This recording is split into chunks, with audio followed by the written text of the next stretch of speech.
अब हम आपको उस खुशबू के बारे में बताएंगे जो वोट बैंक के इत्र से आ रही है। समाजवादी पार्टी के अध्यक्ष अखिलेश यादव ने कहा है कि बीजेपी दुर्गंध पसंद करती है, इसलिए वो गौशाला बना रही है, लेकिन वो खुद सुगंध पसंद करते हैं, इसलिए वो इत्र पार्क बना रहे हैं।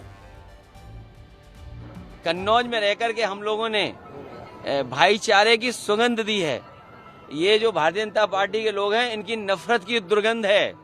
मैं तो कन्नौज के सुगंध वाले लोगों से कहूंगा, ये भारतीय जनता पार्टी की दुर्गंध को हटाएं। अभी तो थोड़ी हटाई है, अगली बार और हटा दो, जिससे कि कन्नौज का विकास रुका हुआ आगे बढ़ जाए। आप बताइए, दुर्गंध पसंद करते हैं इसीलिए गौशाला बना रहे हैं, हम सुगंध पसंद कर रहे थे इसलिए इत्र पार्क बना रहे थे।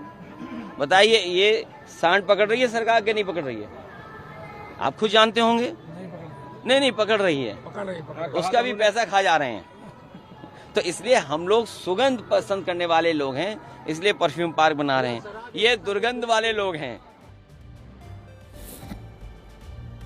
इसे एक विडंबना ही कहेंगे कि भगवान श्री कृष्ण उसी यदुवंशी कुल से थे जिनमें आज के यादव आते हैं, या ये कह लीजिए कि यादवों को यदुवंशी माना जाता है, लेकिन अखिलेश यादव को इन्हीं गौशालाओं से दुर्गंध आ रही है और इत्र से उन्हें खुशबू आ रही है। और सब जानते हैं कि इत्र जो है एक उर्दू शब्द है और ऐसा कहा जाता है कि इत्र की ये खुशबू जो है असल में मुसलमानों के वोट बैंक से आ रही है। भगवान श्री कृष्ण गोपालक थे और उन्हें गौशालाओं में समय व्यतीत करना बड़ा अच्छा लगता था, गायों के साथ समय बिताते थे। लेकिन आज सिर्फ बीजेपी का विरोध करने के चक्कर में ही गायों से भी नफरत की जा रही है और गौशालाओं से भी लोगों को दुर्गंध आ रही है। और इसके पीछे शायद वोट बैंक की राजनीति है, क्योंकि उत्तर प्रदेश में 20% मुसलमान हैं और 8% यादव हैं, और यादव समुदाय के बहुत सारे लोग गौपालक भी हैं। अखिलेश यादव जैसे लोग वोट के खातिर कुछ भी कर सकते हैं, जरूरत पड़े तो नमाज तो पढ़ना शुरू ही कर दिया है।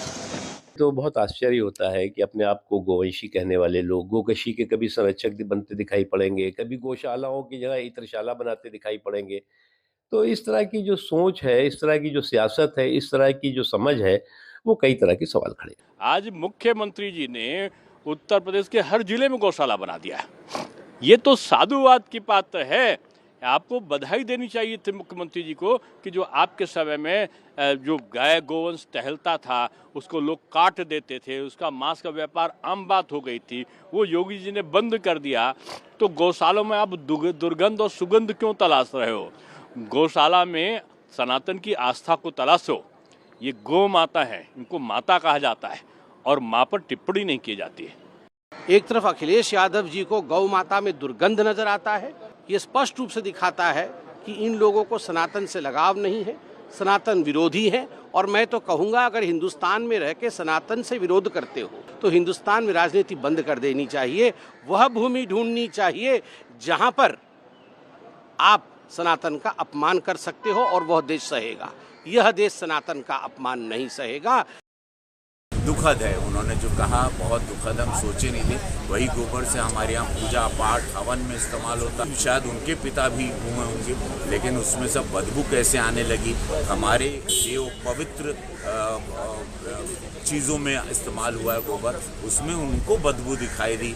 ये बड़ी बहुत ही दुखद बात।